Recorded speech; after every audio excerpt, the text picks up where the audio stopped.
Yes, guys, and welcome back to another episode of the Arsenal Vault Show. Of course, we're here Monday. Happy Monday to everyone. Hope everyone's had a nice weekend. Happy Easter to everyone, even if you celebrate or if you don't. I hope you guys enjoyed the weekend as well. We're back, as I said, guys. Monday is here. Arsenal Vault Show with my guy Tony. We're live on both channels as well, multi-streaming. As always, guys, I always look forward to this show because we've got my man Tony with us as well, and me and him, we are real ones. We're great friends as well, and it's always great talking football with him and just talking with him in general because he's a great guy. So Tony, my friends, hope you've had a nice Easter and had a nice weekend as well. And how you doing, man?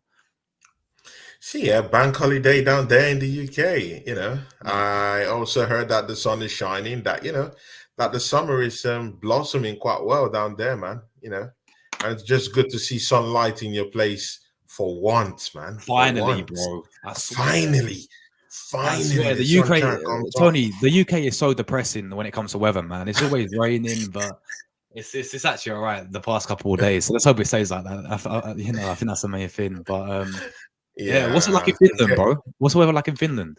Of course, the weather here down here is always very cold, freezing weather, freezing temperatures, but the summer is coming. The sunshine was out today, so not the biggest sunshine of all, but the summer is coming, so you could sense Mhm. it. The extreme cold weather is already drying up, so we're getting the summer back soon. In less than a month, the summer will be on full swing down here, man. So I can't wait to that. I can't wait. But in as much as the summer is coming, so as football keeps going. So Simple as that. see, it's a honor to be on this show, man. When we talked about this, you came down to my channel, and I was like, man, I need to do something with this brother, man. We just have Yeah, such good chemistry together cool. that and we feed off each other's ideas, and this is the fourth episode, so Yeah, I think nice. it's going good. It's Yeah, the it's second going really episode well. on your channel, and we've Yeah. already done two episodes on my channel too. So this is Mm. a big one, big one. Shout out to Saliba Yeah, big up AFC the chat, who's man. joining us down here Big up today, and Saliba shout out and to here today, Ed who's a Sandberg. member of my channel. Shout out to you. He says, "Cheers, Tony, Josh, ladies, gent, Jordan Heyman. Big ups to you, Jordan as Jordan well. Heyman. Come How on, you my guy. doing, Joe?" Big up the chat, man. Leave your comments down below. Leave your thoughts, guys, and your opinions. But let's get right into it, Tony. Yesterday's game away at the Etihad Stadium, Arsenal with a 0-0 draw. Now I sort of proposed this question, which I want to get your thoughts on, of course, before we go in depth in the game. A missed Yeah, opportunity for Arsenal, or do you sit there and say it's a good result? Considering the fact that the last time we won at the Etihad Stadium, we know we have an awful record there. Last time we won there, 2015, years and mm, years ago. Santi Cazorla had a mm, masterclass. Giroud scored. We had Arsene Wenger. We had a totally different type of players. They didn't have Pep the last time we beat them at the Etihad Stadium.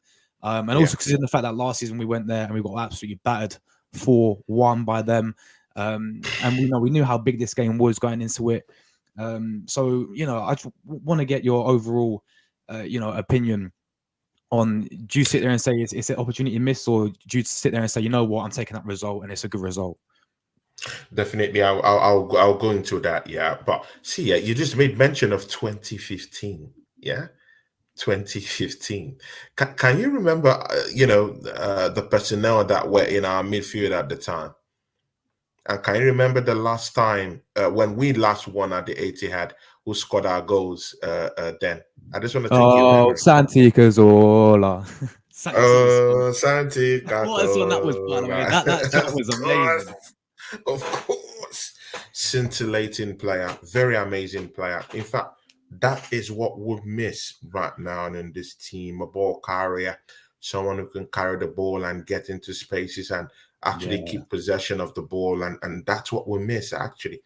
Definitely, we'll be talking about someone who's is linked to Arsenal, of course, in the Arsenal news, which is Zubramendi from Real Sociedad, because that guy, it looks similar to Santi Catola. I'm not saying he's there yet, but you know, who can give us that extra muscle in the midfield. But we'll talk about that later on. See, yeah. And of course, the person who scored the second goal in that matchup was Olivier Oh, Giroud. Olivier Giroud. That was the guy that scored the goals down there for us. The last time we lost them, bit these guys up at the Etihad. Of course, Pep wasn't there at the time, and that's a Mm. testament to that's a testament to to this manager, to Pep Guardiola, how he sets up, how he demands absolute perfection from his team. And yesterday, he went on a roll.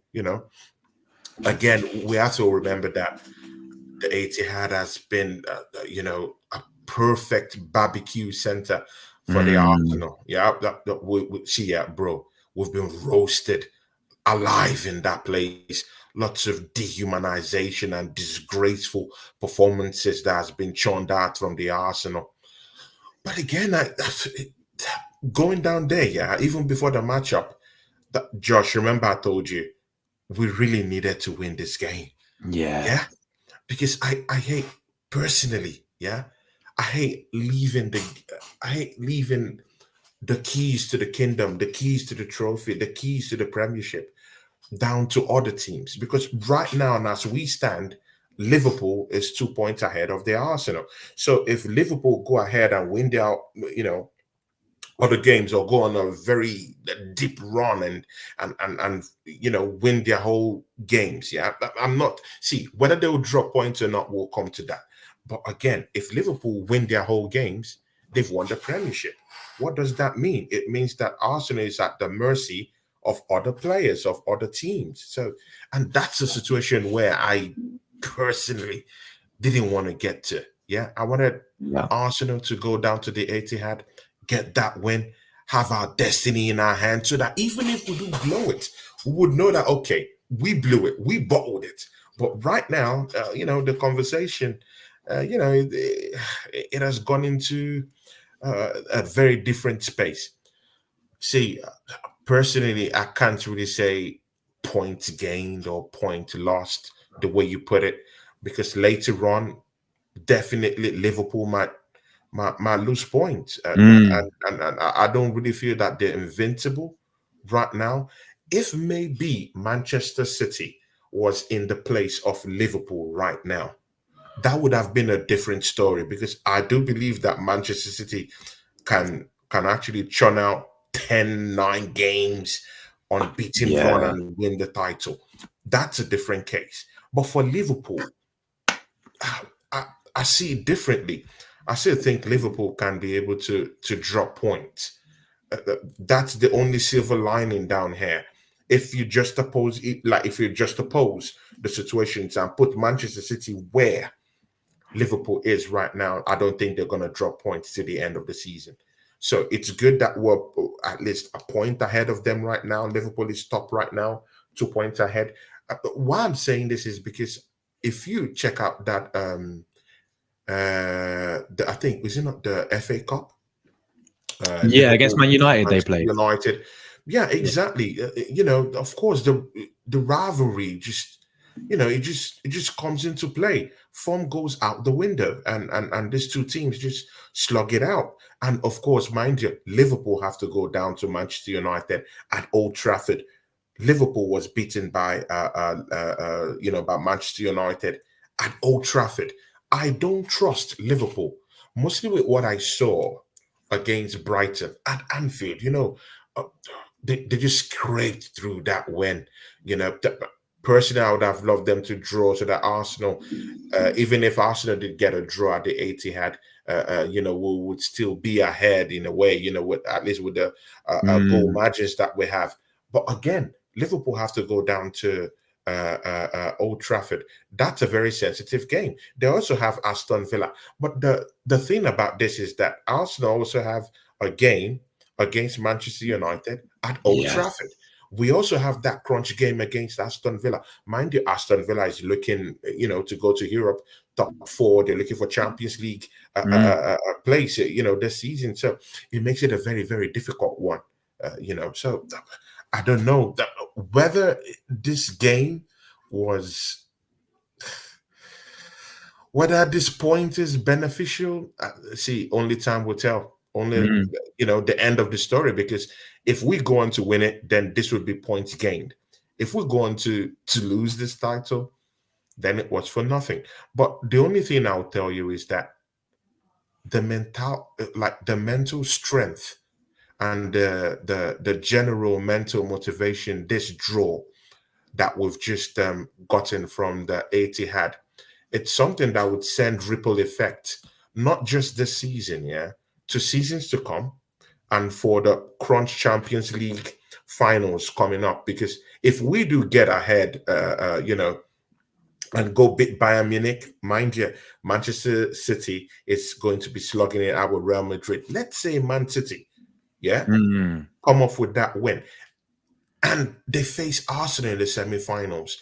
I do know right now that Arsenal can go with a definite game plan, go down there to the Etihad, keep a low block or keep a mid block, and get a draw and finish up the job when we get home. Facts. So that mental, that just getting away from that mental block that Manchester City can't be beaten, that Manchester City can be beaten to their own game, that Manchester City can be held at bay. We've broken that curse right now. So let's just continue. But I still have my doubts about this league title right now, because Mm. personally I've seen City do this time and time again. Even Liverpool, they've done it before. I've seen them in title run-ins. I've seen what they've done and what they bring to the table. There's an experienced side coming to the title run-ins. Arsenal per se, we're just new in this title run-in. We just had a title run-in last season. I don't think that's enough. Liverpool have been chasing City for how many years, and they only got it just once. So, that was a good result. I won't lie. That was a Yeah. good result. But I just really felt that we could have, had a go. Just had a go. Mikel Arteta was playing for the draw. I just felt that he should have Mm. take a chance and just face them squarely, and at least go for the kill. Go for the kill, because Manchester City, don't get this wrong, man. Manchester City were there for the taking yesterday. 100% And agreed. and the chances that Gabriel lose yesterday, it's a testament to that. Two chances that he should have used to put us ahead yesterday. He fluffed his Yes. line. Man, it was just so painful. It left a bitter taste in my mouth. But again, we escaped from the Etihad unscathed. We escaped from the Etihad without conceding a goal. See, let me just give you this. Arsenal is the first side in 53 games to go down there to the Etihad and get a scoreless, game, against Yeah. a City. And the This is a last time to do feat that, on its I, own. I think the first we're the first team to do that since Palace. You remember when Palace beat them Since 2-0? Palace. Yeah. Yep, exactly. Exactly. Exactly. So there we go. But no, Tony, look, mate, I thought you made some great points there as always, bro. And I think I agree with you on pretty much all you said there, really, man. Absolutely spot on. With this title running now, 9 games less. We know. I mean, towards the end, we will be going through everyone's fixtures and sort of seeing, who these 3 sides have got to play and who we got to face up against as well to see our chances of winning league title this season. But let's talk about it. This game then. For me, a defensive, masterclass for me. Our defense, and Yeah. we said it. We've been saying this not just last episode about these 2 centre backs, Tony. Yeah, Yeah. Saliba and Gabriel. We say this, and we propose a question. Yeah, Yeah. name 2 better centre backs as a pair this season. Yeah, in not just Premier League but in Europe. And I tell you something now, Yeah. there's not many that come on the same Sure. level as Gabriel and Saliba this season. They have been absolutely superb. Saliba and Gabriel once again keeping Haaland quiet. Not for the first time. We saw the same thing. We saw the same story at the Emirates, where Yeah. Haaland had no chance against them. And I think the way how Arteta approached the game clearly was to set up as because we're used to Arsenal being the team on the front foot. We've seen it in this whole entire season. Arsenal, sort of going, for the kill and teams playing this whole low block tactic, but it's kind of like against Man City, we would have seen playing a low block tactic / mid block, whatever they call it, yeah. Because you clearly saw City dominated possession. We was clearly happy Yeah. for City to have the possession. I'm noticing when we was defending, it was more of a back six than a back four Yeah. because we Yeah. dropping Saka and Jesus back. So we Yeah. proper. We're playing this low block tactic and hitting them on the counter attack. My only issue is when we had the counter attack, we had no pace there, Tony. We had no energy up front. Yeah, we had no So, energy. Yeah. Yes, we had a few chances, and as you mentioned rightly, Gabriel Jesus has some big chances in the game. Has some really big chances in the game. I mean, there's one time where Ben Yeah. White put in a great cross. Jesus had the ball, and all he had to do take 2 touches and have a shot. He took, I think, 1, 2. I think he took about 5 touches, and then he got tackled or he got blocked. That is what frustrated me the most. And I will talk about Arteta's substitutions, making them a bit late. Why is he waiting until 78th minute, 12 minutes to bring on Martinelli? I don't understand. That's another big thing. But again, before we delve into that, because you just said something important, do you think these internationals took away zapped away any strength from most of our midfielders? Of course, Declan Rice went to the internationals, and I think he played basically every moment of those games, in the internationals. Do you think it kind of like affected the gameplay yesterday? Well, Yeah. I was saying the same thing about Jorginho because obviously he played in for Italy and we went to USA, right? And I thought he was shocking yesterday. Yeah, and I gave the guy a big credit because these types of games, I'm like, play Jorginho because we saw how good the guy was against Liverpool. We saw how good he was against Man City at the Emirates. Yeah. These types of big games, he really suits. He has a great partnership with Declan Rice. But Yeah. yesterday, he was struggling to get involved. And every time he did get the ball, he was very sloppy, I thought, in the midfield. Even someone like Odegaard as well, I thought was ban average. I thought the only midfielder who can hold their head up high is Declan Rice, as always. But how many times do we say that? But no, I thought Jorginho was really off it. And it's like when Partey came on, Partey had a bit of a rusty start, and he really grew into the game. I'm like, he grew into the game. He was running, and that's why. See, Josh. Josh. Yeah, you're just shooting bullets today, man. This is good. I was wary about putting Jorginho. I was telling other guys that came to my channel. I'm wary about putting Jorginho into this match straight up because he played for Italy. Yeah, I don't know. The coach of Italy just pushed him into those 2 games in the internationals. And come on, man, Jorginho is in 20 something. I know he's a classic player, but again, this guy's not in his 20s. He needs time to recover, and he's just coming back, and then we're pushing him into another intensifying game at the Etihad. I was actually saying that we should put in Thomas Partey because Thomas Partey stayed back during the internationals. He was just relaxing, chilling. He didn't have to do lots of running. Yeah, so I just really felt that Jorginho came back a little bit tired. I also did feel that Declan Rice was a little bit off pace. He didn't have a stinker yesterday. He had a good game yesterday, but again, you could see that you could just sense the tired legs down there, of Declan Rice and of course Jorginho. And Jorginho had to be removed at the end of the day. So these are the things I'm talking about. And mind you, Kiwior, people also fail to remember that Kiwior also played the internationals for Poland. Also, mind you, Poland also have and it went to qualified for penalties as well, didn't European it? It went all the way to penalties as well. for Europe. Yeah, exactly. So I think it was a little bit under the weather. Of course, the internationals have a little bit of effect, with this team yesterday. So what's the best thing to do when you're at the Etihad? Just, keep a conservative mid block or low block, because Mikel Arteta was switching, in between mid block, low block.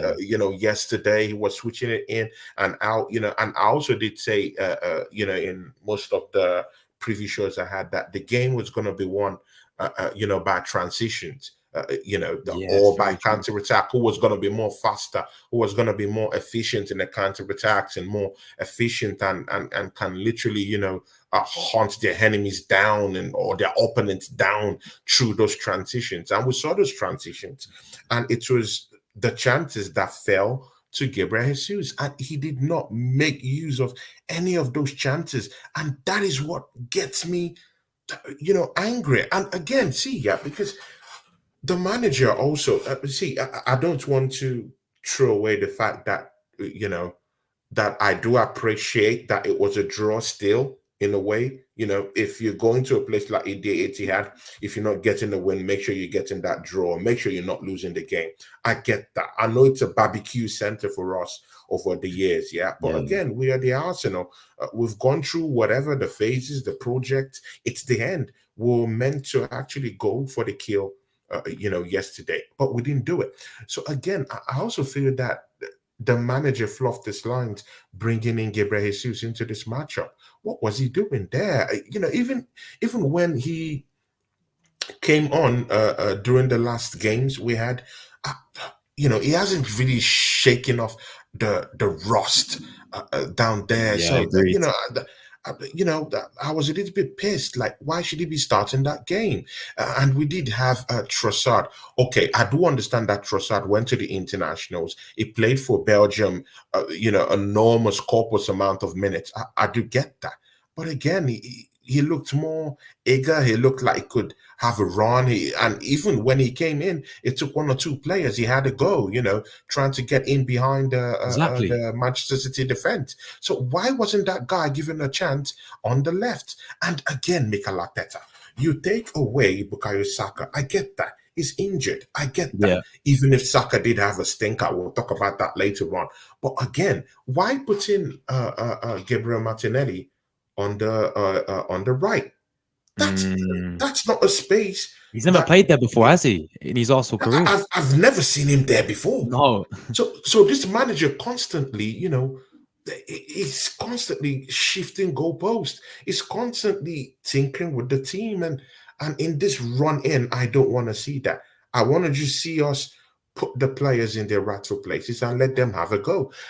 Personally, because I do know that Trossard, I know what he brings to the table. Mind you, Trossard is one of our most technically gifted players at Arsenal Football Club. Not just technically gifted because he's technically gifted, but technically gifted in spaces that he could actually play in multifarious and in different areas all abroad that attacking third. Yeah, he could play as a main striker. You can tuck him in behind the striker as a false nine. He could play at the at the left, which is where he was coming from yesterday. He could also play from the right too. He's done Spot all on. these things for Brighton Football Club. So why not just put him down there to the right? Just shift him to the right. We've seen him come into the right. Even in these goal hauls that Arsenal have scored in these 33 goals that we've had in 8 games, I've seen him come in from the right, like cut in from the right and get goals. During Facts. this period that Arsenal, had lots of goals, in our armory. So why couldn't he just put him in the left? At least make Martinelli more effective. So you see, if we're to go on to win these other games, Mikel Arteta have to come correct. Even if I do give him kudos for actually not losing the game, because I really do feel that City is a different monster in that Etihad Stadium, man. Bro, no jokes, man. Those guys, they're for real. They're for real. They're for real. Absolutely spot on, Tony. No, 100% agree with you there, my friend. Before I want to get your thoughts obviously on this defense. Before we do that, let me say big up to everyone in the chat on both channels Big as well. ups. Thank you very well. Thank you everyone who tuning in on both channels. We got obviously my guy Jordan. Big up to you, bro. We got here to there. Big up yourself, man. We got Drew. Big up Drew, man. Absolute Big up legend. Drew Gunners. Yeah, big Yeah, up, Drew man. Big Gunners is up. my graphics guy, and he's a great guy. Big up, man. Respect, And bro. Big up to over you. the months, he's become a good friend to me, and big ups to him. Yeah, Malia always, she's big up. always there for me. And Malia, you're also my new moderator. You and AJ, so big up to you too. Yeah, You guys are great. Yeah, big up yeah. to Big you. up AJ. Yeah, big up Malia. Big up Rory as well. Mama Flossie is also in the house. She's my head Big moderator. up Mama And big, big, Flossie. big, big, big, big lady. Yeah, Big up love you. AOC always as well. Good to see you, brother. AFC always good to see Big you, up man. Moss as Moss, well. big up We've got a Moss. City fan as well, Ryan City Go. Ryan City go. Big Big ups to ups you, to you, man. Ryan City Go, man. We got Kai Havertz, the GOAT as well. We got Kai Havertz, the GOAT in the chat. We Kai got Havertz the Del goat. Boy. Yes, Del Boy. Big up, brother. Hope you're all well. Kai Havertz the goat. Make sure you subscribe to my channel, man. I do like Kai Havertz. Yes, Please subscribe to my channel, man. I like to see people who like Kai Havertz to come down to my channel because this guy apparently, a lot has been said about him. I'm just trying to, just appease anyone that that talks about Kai Havertz these days because I feel like I've wronged this guy, so I need to, anyone that comes up with his name, on chat, come on, man, come to my channel, man. Big up to you. 100%. And And see ya, guys, Josh. Yesterday, Kai Havertz was making runs yesterday. Why oh no, wasn't I'm not. Odegaard? Tony, I'm not having Why it. I'm wasn't not having it. Odegaard finding this guy in space? This guy was moving into space, not once, not To be fair, twice, he's not getting three no times. service, was he? He was getting no Oh service. my days! There were true balls. It was just one-on-one with the keeper. If Martin Odegaard could have just, oh my days, Josh. I was pissed off, man. And again, this is the story yet again. Yeah, Martin Odegaard in yet another big game. Yeah, he was awful, Goes wasn't he? missing. He was awful. Goes missing. Bro, it hurts. It hurts in yet another big game. It's not good enough. Not good enough. Not good enough. Kai Havertz made true runs. Bro, you need to go check out that matchup yesterday, man. Up to at least 3 good runs. 3 good runs in the 18-yard box. Martin Odegaard, I don't know if he ignored him. I don't just really understand what happened yesterday. He just completely ignored his runs. 100%. Oh my days. 100% agreed with you there, man. Odegaard's. We've had this conversation before about him being the captain and sort of grabbing these types of games for our scuff of the neck. And yesterday he was ban average. I think there was a few players in there. I mean, Saka, who I want to talk about in a minute. But I thought there's a few players in there who didn't have that good of a game, really. If we really think about it, was just really we always spoke about Jorginho, who looks off it. Odegaard, Kivior, I thought was ban average as well. I thought there's a few average players there, but let's just talk about some of this positive, because let's talk about this guy, William Saliba, Tony, man the match yesterday, man the match in the Emirates game, man the match in the Anfield game. This guy gets man of the match every single big game we play, man. And this is just him, his rankings. First amount, he had the most touches out of everyone. Yeah, the first in terms of tackles one, first duels one, first most clearances, first most possession one. This guy is a Rolls Royce, people. And it's Rolls Royce. I said it, look, Rolls Royce. Man of the match to him. And this is what happens. He gets man of the match. All the spotlight goes on him. And you know what I saw? His interview topped off as well. Yeah, not just his performance, but his interview. Yeah, they asked him, "Are you happy with a point?" He said, "No. We're not happy. We're not satisfied. With a point. We wanted to go there and win." It shows you how good that mentality is. What winning mentality at the end of the day. Yeah, this guy, absolute Rolls Royce. And it's been very interesting to, because I give credit to our old manager, Emery, because obviously he signed him from Saint Etienne. And then he also went on a few loan deals and, went to Marseille and Nice. But now I think as fans, we all knew watching this guy go on loan, we're like, yeah, we're missing something here. We need this guy back. And, credit to Arteta because him and Gabriel, this guy takes all the spotlight. But then you also got someone like Gabriel Magalhaes, who after the World Cup, this guy's transformed into an absolute beast as well. And I still stand by the fact these two are two of the best centre-backs in the Premier League, and not just the Premier League this season, but based on forming this whole entire Europe as well. And I still stand by that. If people in the chat want to name any other centre-backs better than these two as a pairing, then please, let us know. But Tony, bro, talk to me about Saliba, Gabriel, and I know all this whole defensive, display yesterday as well. My brother, man. See, this season we've played 3 games against City. Yeah, presumably the champions of Europe, World Club champions, FA Cup champions, 3P champions. See, yeah, and their main striker, Erling Haaland, was in the pocket yet again.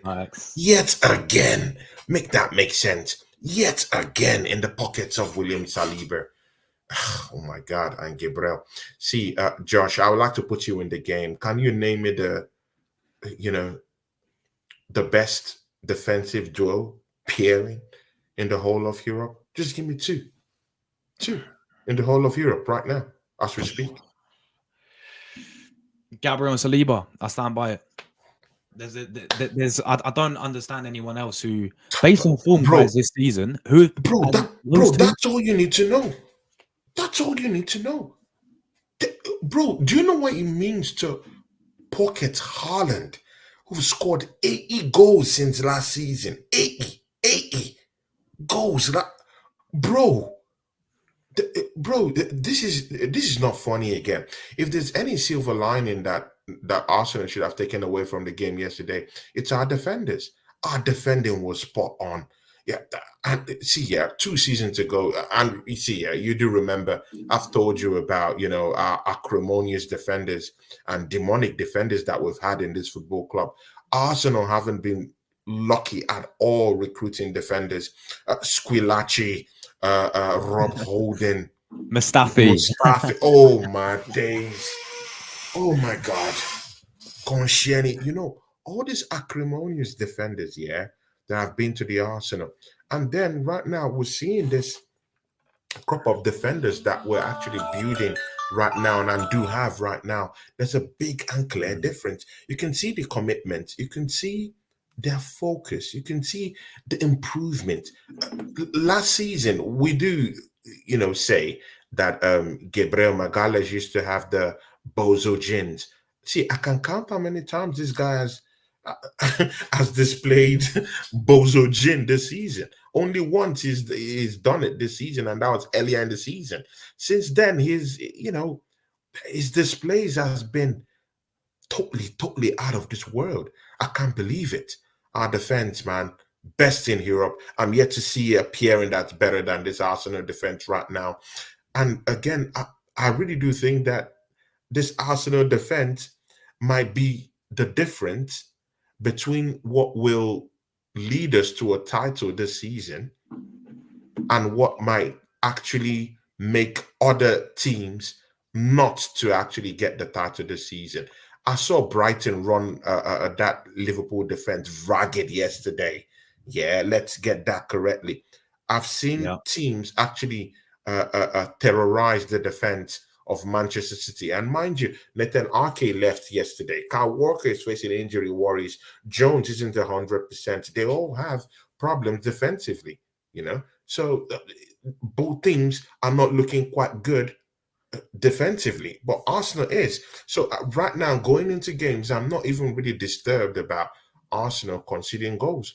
I'm more disturbed about Arsenal getting over the line in terms of our attacking prowess, in terms of scoring more goals. So our defense totally locked down. And again, Kivio also.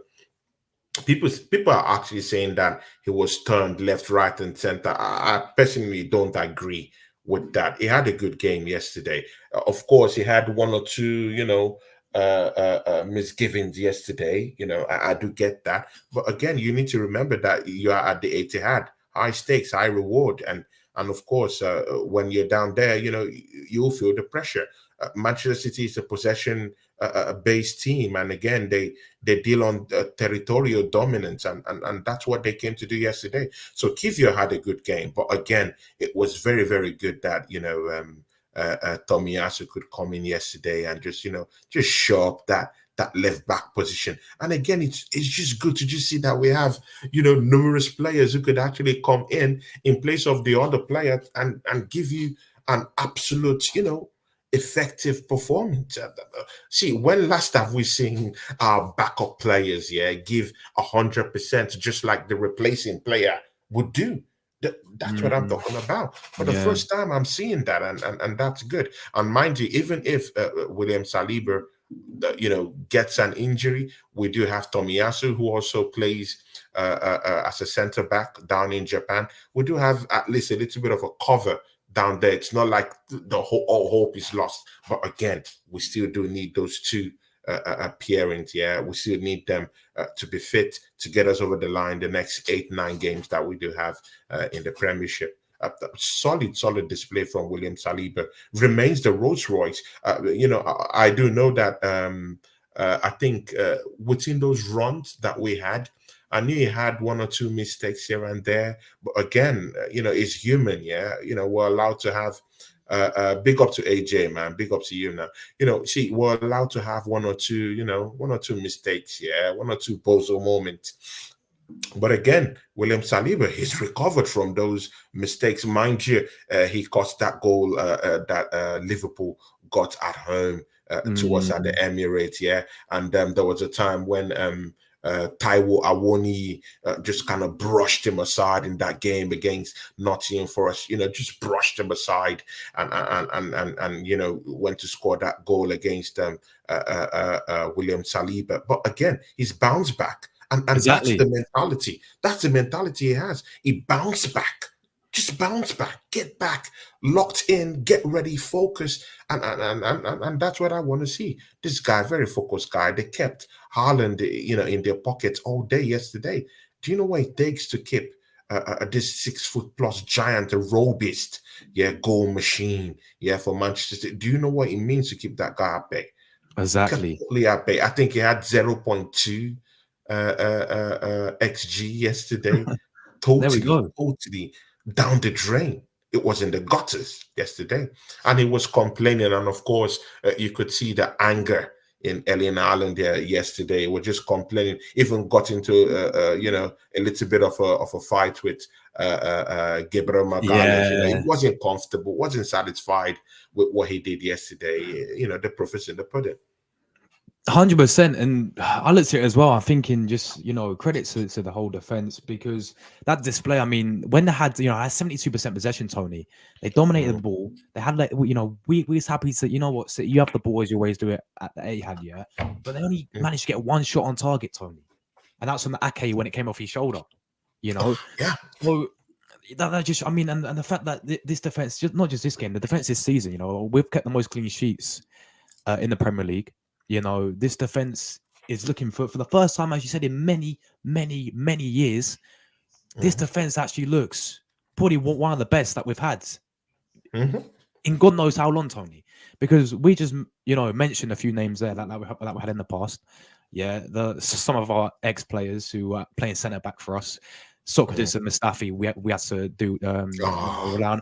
I remember when we was looking up in to Man City a few years ago with a back three of, I think, Callum Chambers, Kolasinac, Rob Holding, all these players, all these players in the defense, man. Like it was mad. So but even people and also, mind you, it was when Rob Holding came in place of William Saliba. Last season. Season collapsed. There's that question. Season collapsed. If we had Saliba last season, there's that question, man.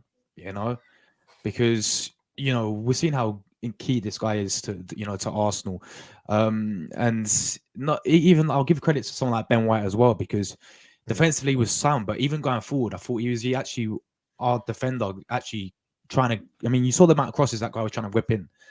For our players, he was actually getting forward. He's actually trying to make stuff happen, and even the sub who came on, Tomiyasu, he came on, left back, because I think they brought on Doku, and Arteta didn't really like the matchup with Kivior on Doku, so he brought on someone with like Tomiyasu who really dealt with that as well. And yeah, overall, defensively, and it has been this season superb. And you know what they say, man, defensive can win you league titles, and we have a. But again, Josh, why is it that Mikel Arteta, I watched him yesterday. He was waiting until Pep Guardiola made changes before he could actually make his change. Like, that's what I'm saying, man. This is what I'm saying. I understand that you need to play I know football has certain similarities to chess. Yeah. I know he wants to play chess with this whole thing. Yeah. But again, they're just at times you just have to be a little bit more proactive rather than more reactionary and more reactive, when doing your substitutions. Yeah, like just show it up. Yeah. Inject pace, inject solidity into that team. Why must you wait for Pep Guardiola to make those changes that before you now react to it? For me, man, I don't know. even if we came out from there alive, man, Mm. you know, Mikel Arteta got some things wrong. Personally, that's what I felt No, you're yesterday. spot on You there. know, yeah, and he needs to fix up. He needs to No, fix up. yeah, you're spot on there. This is, this is not the first time, we've seen Arteta make these late subs. I've been ever since he's came to Arsenal, but that's been one of my biggest criticisms of this manager is like, you know, the subs there who were available, and he makes them too late for me. Like he needs to be more bold. He needs to be more, ruthless, and Yeah, but and do actually to be because yeah, we've seen so many times where he's just waited for the opposition to make a sub. Then okay, then I make a sub. No, we that game clearly needed a bit of pace when we solid defensively. Happy with the defense, superb, yeah. But going forward, counter attacking. Havertz wasn't getting any service from Odegaard, and when we were counter attacking, it was just slow, and we wasn't doing anything with it because we had no pace. As soon as Martinelli came on, well, he has the pace. He can get in behind defenders, but you put him on the right wing where he's never played before, and yeah. and obviously I thought Trossard was a good sub as well. He made stuff happen, but again, those came on in the 78th minute, Tony. 78th minute, 12 minutes to go. But, He brought on a defender but before he brought wait, on an yeah. attacker. What was wrong with Trossard? What was wrong with Trossard? There was a boy who was just meant to pass it down, just Ah, it's whip gonna it kill us, over to man. It's gonna Martinelli. kill us. Oh my days, bro. See, that should have at least been a smash and grab yesterday. I'm a little bit disappointed, with what happened yesterday because there were chances we just see, man. There were chances that were just completely true away yesterday, and it hurts, it hurts. That chance, just square it up to Gabriel Yeah. Martinelli, and We was he all has pace. screaming, man. We You was all know he saying, has square pace. it. He has Just pace. square it, He has man. that speed. He was gonna get to it. Uh, bro, it, bro. Bro, it hurt me yesterday, man. Mm, But just because I knew that City were there for the taking. You can see our defensive display. Our defenders have done their job. What about the attackers? And again, Josh, yeah, you can now see us not doing business in the summer and in January for a striker. It's really coming back down to Hunters right now. See, I know we've scored 33 goals in about 8 games, yeah, but Josh, you can see what's going on right now, man. of course. I If we mean, do have a classy striker, one of those yeah. goals that was fluffed and absolutely thrown away by Gabriel Jesus, one of them would have been slot in, and then we have just simply revert back to our low block and keep defending because they would not score. Um, according to Moss, apparently we didn't watch the game, Tony, because he said Odegaard was doing the business as usual. I disagree. I Don't thought it was worry, man. lovely. Moss, don't worry. Moss really likes Odegaard. Like even when Odegaard Yeah, has had I know. Yeah, complaints, yeah, yeah. he just loves the guy. So I Big can up Moss, understand man. Of that. course, of course, of course. Big up Moss. Moss is our friend, so of course I have nothing. Nah, he I loves have no what. issues Yeah, with it's his Moss. favorite Moss player. is a It's to great be guy, fair, it's his favorite but player. he likes. He just likes Odegaard. I've seen Odegaard have complete stinkers, and Moss still, finds a way to. Big up He Moss, just, man. No but respect. these are biases that people have. Of course, I have players that I have biases for too. So of course I do understand where he's coming from. But it was Mm, absolutely missing yesterday, mind you. Kai Havertz made some 1, 2, 3 runs down the 18-yard box. Where was the focus? What was that eagle-eyed Martin Odegaard to just give him that true ball and get and score the goal? But Odegaard couldn't just find a way to just get the ball to Kai Havertz, and Kai Havertz is this kind of guy, yeah, that feeds off everyone around him. It feeds off the energy of players around him. So when every other player around him isn't really playing, to his tune, it just kind of like, you know, if he's just out of the game. But even if it was in that game, he was still making 1 or 2 tackles, helping defensively. At least that's someone that you should have in your team that's ready to run, rather than just say, hey, I'm a striker, I'll stay up front and just, waste my time down there, doing nothing. But, he came back, he was defending for the team. And that's what you want from a player, of his ilk. If you're not mm. scoring goals, help shore up our defense. be that 12th man down there. And he did that job quite well yesterday. He was getting into a few tackles here and there. He laid up the ball a little bit, one or two layups from him yesterday, but Gabriel Jesus wasn't really, in tune yesterday, because there was just a ball he just laid it off for Gabriel Jesus, and he just skied it. I don't know what he did. Gabriel Jesus, I don't know, man. Fix up, bro. This guy is frustrating, Tony Gabriel Jesus, because I've always said, I think as a player, he gets in the perfect positions. The guy is very, very skillful. He gets out. He can get out of these tight areas, tight spaces. But when it comes to his end product, man, it's just. Yesterday, I said it, like, there's a key scenario which I keep casting my mind back to. The guy, in the perfect position to have a shot on target. All he has to do will take 2 touches. He done a great bit of skill, and then he took 3, 4, 5 and didn't shoot, and then he got tackled. I'm like, decision making in the final third needs to improve for this guy. Not just him, as you said, but Jesus, on the win as well. I mean, we've seen it a few times. I mean, we saw against Tottenham this season, Man City, Emirates this season.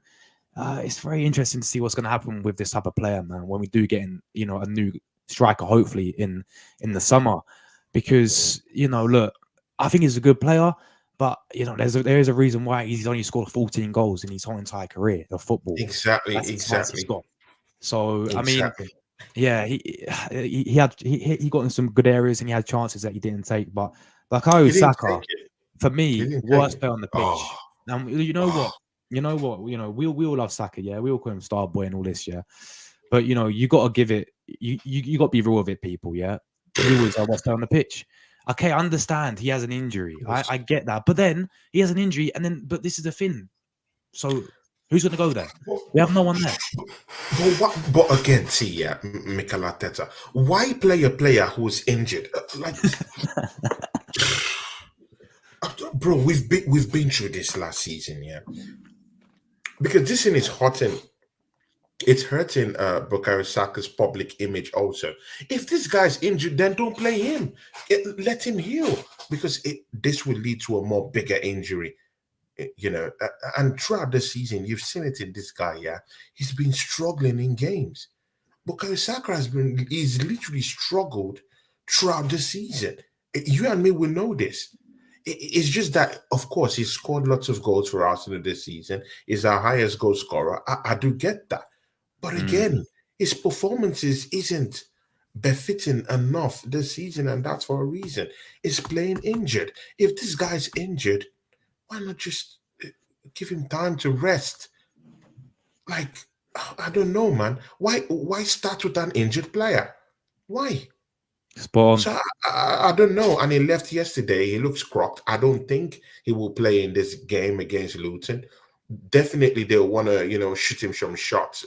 I'm talking of anesthesia and some, some shots to just, reduce the pain away. But again, how many times, will we go down this lane? He's struggling, clearly struggling. He's struggling to play, he's struggling to score goals, he's struggling to have an impact, because we do know that Bukayo Saka can do more than what he's doing right now. We've seen his impact. This guy has carried this team, so we do know what he brings to the table. So even this season, the goals he scored has actually glossed, his effective gameplay this season. I'm not seeing that effective gameplay from him. I'm not seeing him take on his man and actually get across his man in big games this season. I've not seen it, but his goal still bails him out this season. That's what I'm saying. And he glosses over it and we just forget about it. But for me, I just feel he played injured in that game. And Mikel Arteta, still kept him on that pitch till nearly the tail end of that game. Why not just switch things up? You have Vieira also. Bro, Vieira is okay. Why not give Vieira 35 mil for the guy? Tony, we pay 35 mil. Bro, we have. Bro, If Bukayo Saka is injured, bring in Vieira. Why is that guy earning money in this football club?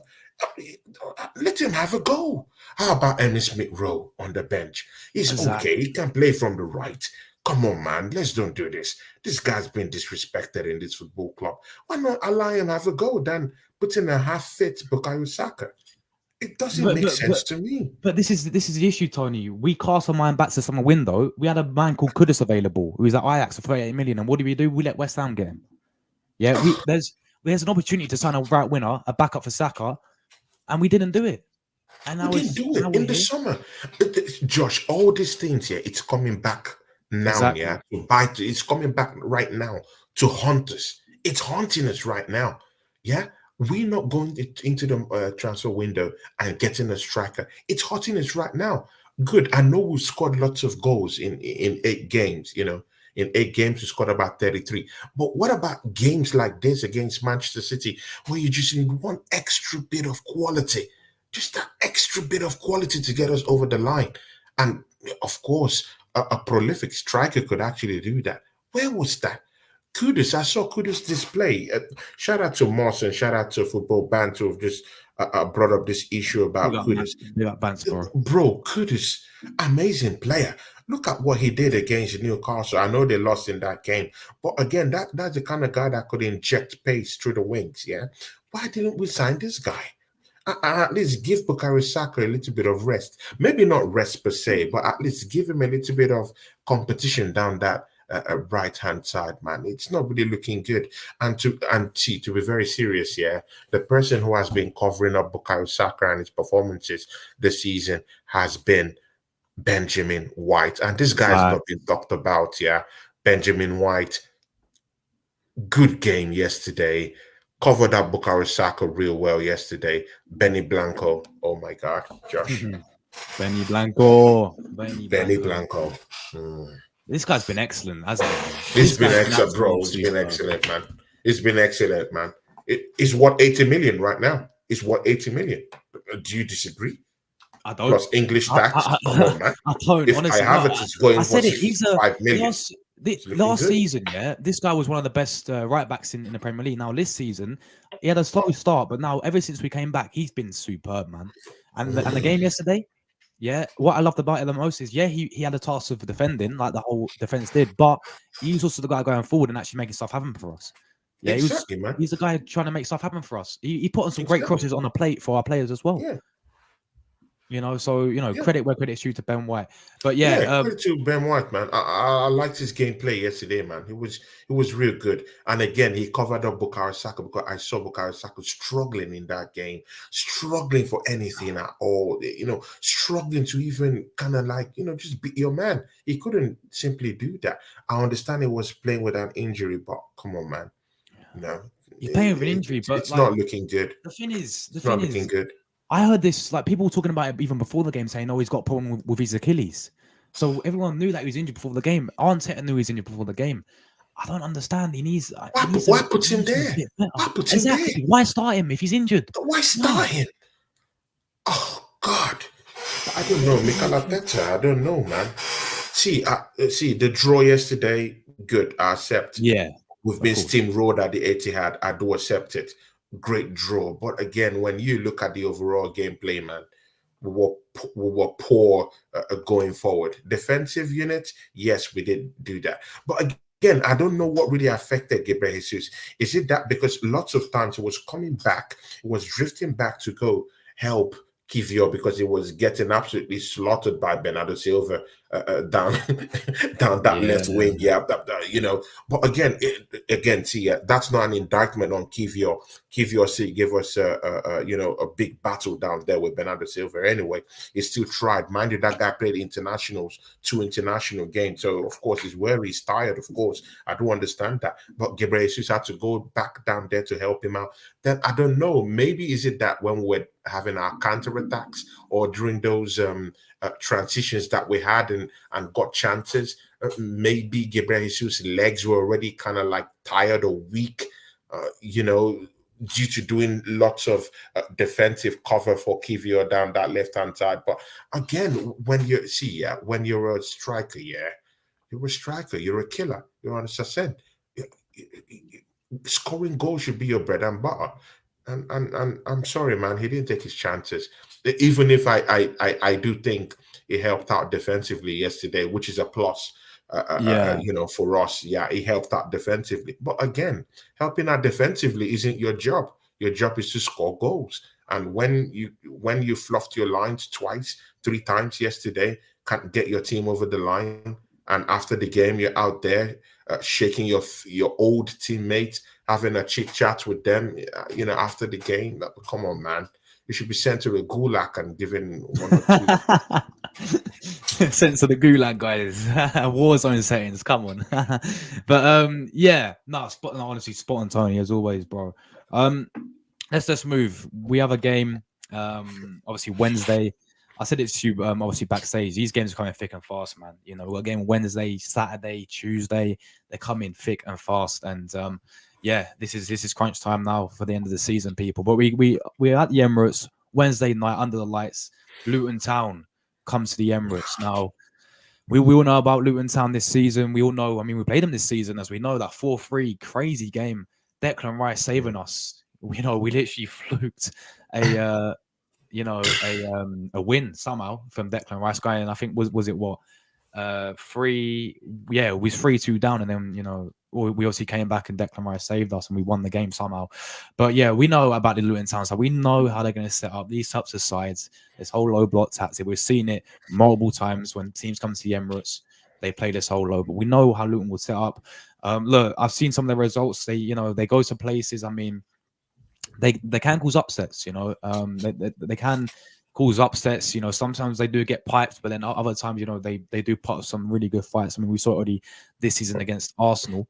In terms of like this whole team, considering we got a game on Saturday as well against Brighton, do we change the team around? Do we give players like Thomas Partey who look really good off the bench? Do we give players like Tomiyasu a chance? Yeah. Do we rotate this team around considering that we got a game on Saturday? I mean, Tony, what's your thoughts and feelings going into this game against Luton Town? See, man, this is a big game. See, don't get it twisted, yeah. Luton is a shitty team. I know that's why I'm saying they're a shitty team. But see, don't think that these guys, won't won't come and have a go at the Emirates, yeah. But come, can you remember who scored the winner against Luton Town? Rice. Okay, see, Luton haven't won a competitive game since they last beat Brighton in the league. I think they've gone nearly up to 9, 10 games without a win Yeah. right now. Their last game came from that home win against Brighton. They're not looking good. That's why I said that they're shit. Yeah. Arsenal shouldn't be the team that should be losing against these guys. But again, all those things will be thrown out the window. Whether they're shit, whether they're not shit, it's thrown out the window. You know why? Yeah, they're in a fierce and intense relegation battle. They're in a relegation scrap, and you know what? Yeah, even when Arsenal, Liverpool, and Manchester City are going head to head for this title, yeah, in a tripartite title race, down there in that relegation battle, yeah, it's a fierce one. We have up to four, 5 teams that could actually go down this season, man. And they're jostling for point. Everton is jostling for point. Brentford isn't even safe right now, and as we're talking. Yeah. Nottingham Forest isn't safe. Everton isn't safe. These teams are jostling for point. Big team, small team, out the window come Wednesday. Arsenal have to fight for this game. We have to win this game, yeah. See, there's no jokes. We need to win this game. Absolutely, we have to win them. I don't care if this is going to be a 1-0 win, because I think it's going to be a very tough game. We're going to be playing at the Emirates. People would say, oh, it's an Emirates game. We're going to blitz these guys. See, guys, if you're expecting 6-0, 7-0 tomorrow, please just forget it. Yeah? Forget it. Yeah? This game is going to be a tough one. It's gonna be a very, very hard one, because these guys are fighting in that relegation scrap right now.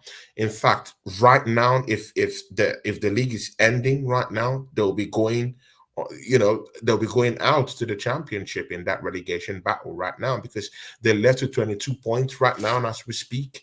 But again, one of the silver lining for Arsenal is that this team is a team that has conceded 62 goals this season. Let Phew. that again, just let Wow. that marinate. 62 goals. That's what Luton Town There we go. has conceded this season. That's extremely, extremely shitty defending. So even if they do have players that could actually literally, yeah, like cause Arsenal lots of pain and stuff like that, yeah, they've also conceded goals. Uh, they're not good defensively. They're not. They don't defend as a unit. They're not defending quite well. So I think that should play into Arsenal's advantage. Come that game, and again, uh, for some reason they haven't been looking good against London teams. You've seen what Tottenham Hotspurs did to them. They've been beaten by West Ham this season. They've also been beaten by Brentford this season. So when they come to London town, that they don't usually come out with you know with a result per se.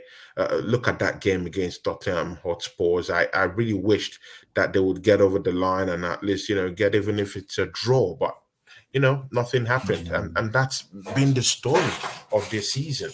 In the first 10, 15 minutes they try to come out, they try to play, but just maybe 40 minutes, 15 minutes into the game, that power and that precision just flattens out, and then teams just come in and just take advantage of this team.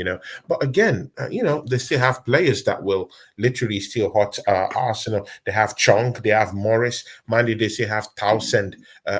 Also, mind you, Townsend is a former Tottenham Hotspurs player, is a spy in that Luton team, ready to cause harm to the Arsenal. He still bears the badge of Tottenham Hotspur. So, former spy is always a spy. So,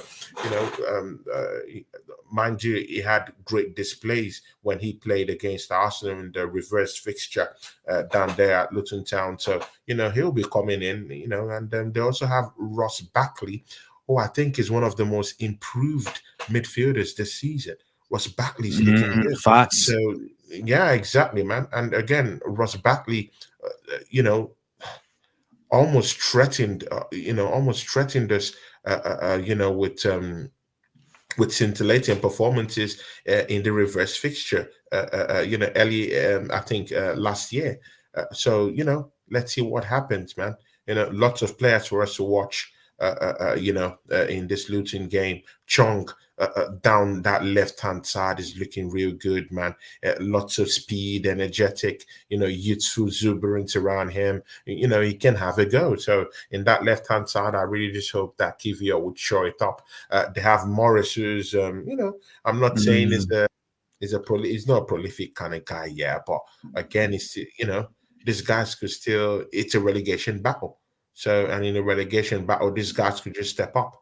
So, Townsend will be playing down the right hand side. So let's see how that one goes. But that'll be a tasty battle between Townsend and Benny Blanco. But I think Benny Blanco will. I'm sorry, guys. Benjamin White will. will we're I actually mean, keeping.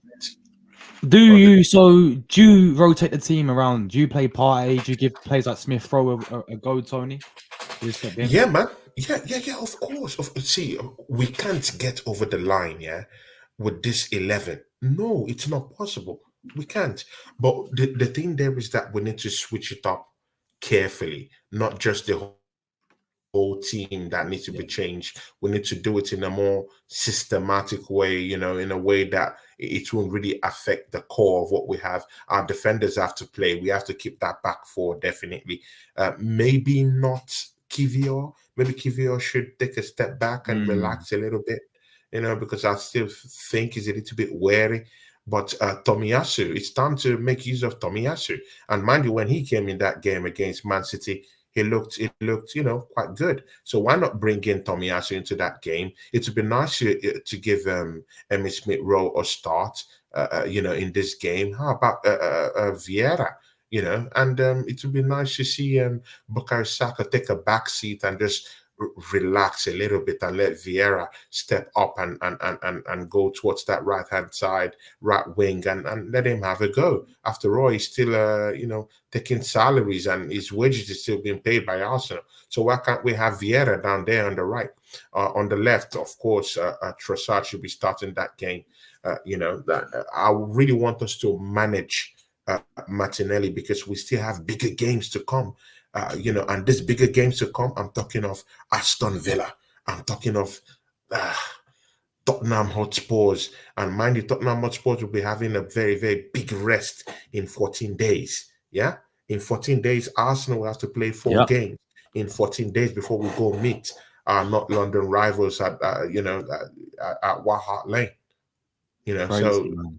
that's where players like Gabriel Martinelli will come in handy. So we don't have to just toss him into this matchup. Let's give him a little bit of rest, let him rest up a little bit, and get his fitness levels up to the optimal level. Let's just see what happens. Yeah, Declan Rice should still play. I don't still think that we should remove the core out of the team. Definitely our back four or the guard should still play. Definitely, I still want to see uh, Declan Rice, but let's include Thomas Partey in that midfield and let's see what he has to do.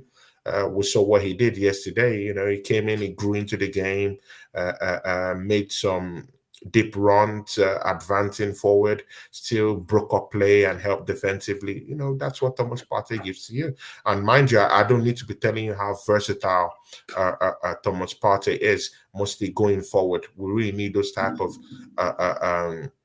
midfielders that can possess the ball and also drift forward with precision and ferociousness. We really do need that in the middle of the park, and definitely that's what Thomas Partey brings. Let Jorginho take a rest. We'll need him for more bigger games to come because there's more bigger fish to fry in the coming weeks. For sure, man. No, very well said indeed. And yeah, I'm with you, bro. We have to, obviously don't go crazy with it, but yeah, we have to, rotate the squad around. I agree. Play party. Give someone like Tomiyasu a go and yeah, give Kiwior a rest. Because only it gives these players a chance who hopefully will get their chance at party, but to also prove themselves to the manager because we all know that Kiwior's playing in front of Tomiyasu Mm. based on form. Jorginho's playing based on form ahead of party. So only gives these players the opportunity to, prove themselves to this manager and sort of prove a point, and to try and, burst into this team with these, remaining fixtures remaining. But yeah, I need your score prediction, Tony, my friend, for this game. See, Luton, I know they're in a relegation scrap, man. See, this is not gonna be a smash in the park, yeah, or walk on the park or whatever, man. This is gonna be a proper game, and I've told you they have the players to actually orchestrate dangerous runs and dangerous gameplay come Wednesday. Yeah, it's gonna be a dangerous one. So they have Ross Barkley, who's going to be there. They have Townsend, who's looking to actually trample on our title challenge. They have Morris also and Chong, who I do respect as a player. So they have all these dangerous players around. Although their defense have considered 62 goals. Yeah. Defensively, they leave nothing to the imagination at all. They're bad defensively. That's just the silver lining in this game against Luton Town. But pretty much Arsenal should get a comfortable 2-0 win. Yeah, no, and I've gone with I've gone with I was thinking the same. I've gone with the exact same prediction as well. I've gone 2-0. I feel like we all know how Luton will set up. We all know how defensive and they will be. They'll only hit us in the counter attack. Like as you said, Ross Barkley, which they did when we played them obviously at their home grounds, and he caused us quite a few problems as well. So we've got to be wary of him because he's definitely transformed his career. A few years ago I thought the guy was finished, but he's still doing the business playing for Luton Town with all, so fair play to him because he's been having a great season. So yeah, I'm with you, man. I've gone with a 2-0. I think we'll keep a clean sheet as well. But Yeah. I think it'll be a comfortable, 2-0 win. We'll get the 3 points. We move to Saturday, guys. Make sure you leave your prediction down below. Big up everyone still inside with us as well on both channels. We still got Bance in here as well. Big up to Bance, absolute real one, Big bro. up to football bands. Yeah. Big up to Malia as well. Big up to Moss, the assembled as well. Good to see you, bro. We've got Luca. Big up to you, Luca. Big up to Luca, man. We got bro edits. Who's born in Luton. Nice one, bro. So do you support Luton then? Are they like your team that you support? Because obviously you're born there. Let me know. But we've got obviously Paul as well. Big up to Paul. Big up to you, Hope you're doing well. Yeah. Big up, Paul man. Forwell, man. Paul Forwell is real one. That's real one, man. Paul Forwell is real one. Big up to you, Paul Forwell. I hope you're having a nice bank holiday at Paul, man. Big up to you, man. Always love all the time, Paul, man. Big up, Paul, man. Look, Tony, let's talk about a bit of transfer news, my friend. Martin Zubimendi, because Fabrizio Romano gave us a bit of news. Understand Martin Zubimendi remains on Arsenal's list. He was on top of Bayern Munich's list in case Xabi Alonso was going to be their new manager. Of course, we know that he's saying that Leverkusen now for another season. But yeah, Bayern still appreciates Zubimendi as one of their targets. But final decision, we are up to the next manager. It's all quiet with Barca as well. It looks like Barca might be pulling out this one. But this guy, Zubimendi, right, has a 53 million release clause. We can easily go and activate that. For me, this guy comes in, and this guy should be one of our main priorities going into this. In terms of the midfielder that we need, because we know we need a new midfielder, especially if I don't know what's going to happen with Partey as well, but we know we need a midfielder there. Sort of play in, alongside Rice. Zubimendi, for me, looks very, very likely to be that guy. 53 million release clause as well. It's a no-brainer when you look at some of the midfielders, how much money they're going through, and you look at this market now, how much money teams are valuing their players for, and teams want for their players. For me, Zubimendi, this guy technically gifted is absolutely superb. Look, I ain't gonna sit here and lie saying I watch Solskjaer week in, week out because I don't. But the odd games I've seen of him as well. He's broken to the Spanish team. That is nothing. And yeah, he's been doing bits. He's the main reason why Solskjaer was playing Champions League football, and they qualified for top 4. So, Tony, what are you saying about Zubimendi, man? Is this guy that guy who we have to get in the midfield? Is he the missing piece of that midfield puzzle? Do we go and activate that 53 million release clause? See, man, Zubimendi, that's what we need. That's what we need. This guy will literally come in and cement his place. See, I actually do think this guy walks into this team. Bro, I'm sorry, man. I actually think he walks into this team. I'm sorry. Bro, I've seen this guy's displays, at Real Sociedad, where he plays his football, man, and this guy looks good.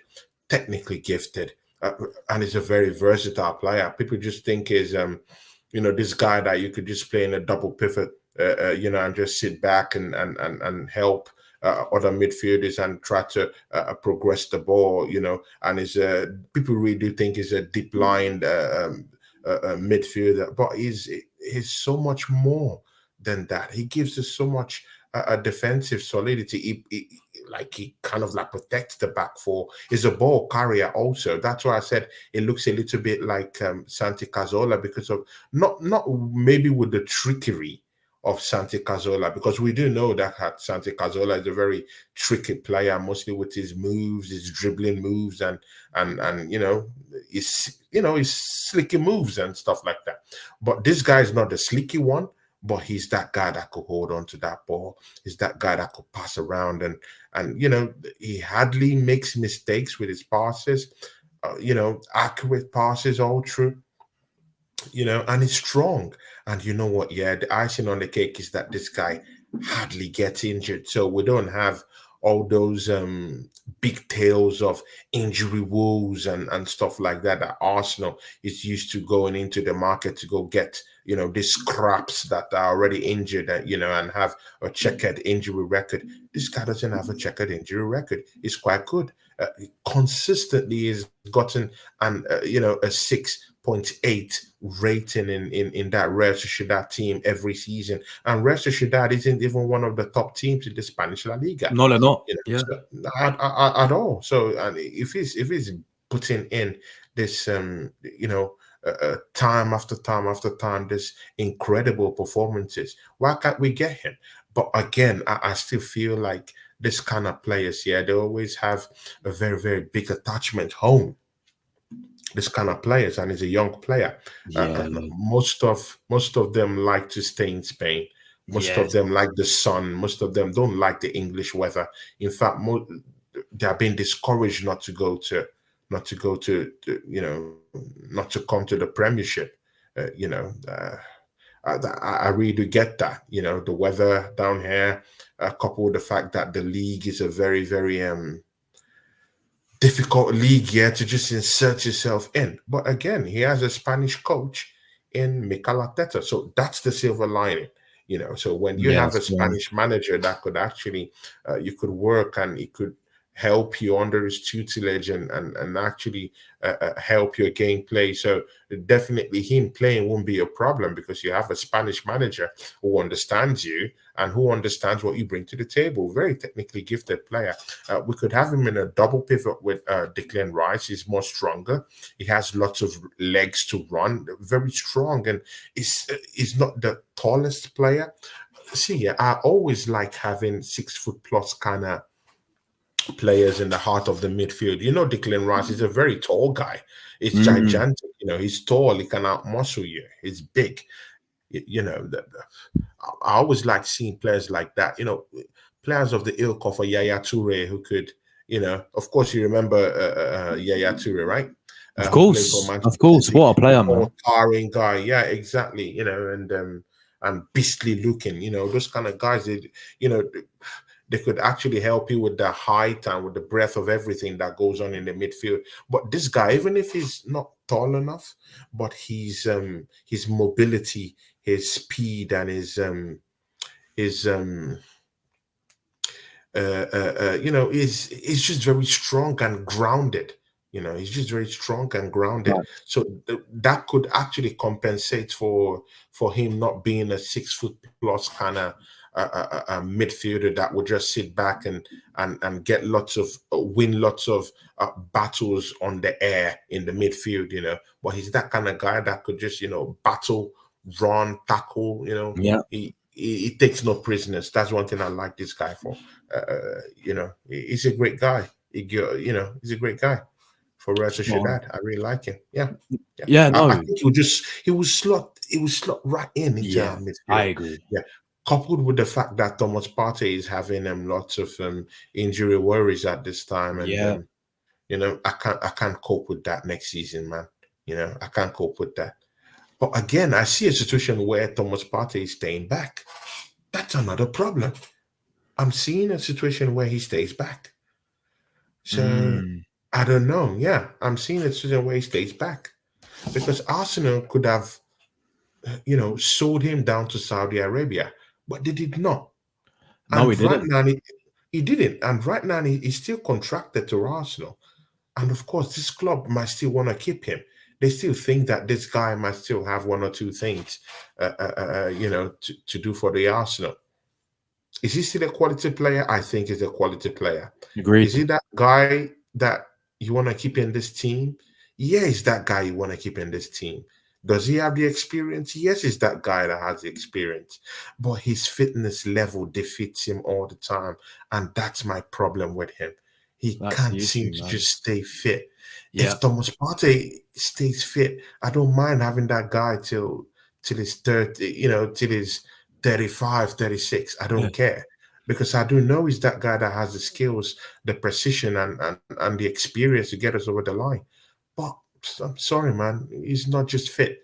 And that's where Zubimendi comes in. And Zubimendi can actually just go on a double pivot with Declan Rice. And even if we don't have Declan Rice, you could actually use him as your sole defensive midfielder. He can Yeah. actually protect the back foot. He can do it alone. He does it alone in Real Sociedad, where Spanish players, I'm talking of in the Spanish La Liga right now, there's a lot of trickery that happens down there in that league and so much intensity mostly in the middle of the park in La Liga. This guy handles that Real Sociedad defensive midfield area alone. So why can't he replicate that in the Premier League? I know the Premier League is a different cut, but this guy is already experienced, leading an experienced team down to the Champions League, and I think he went to the last 16. I think he has enough experience to get him over the line at Arsenal.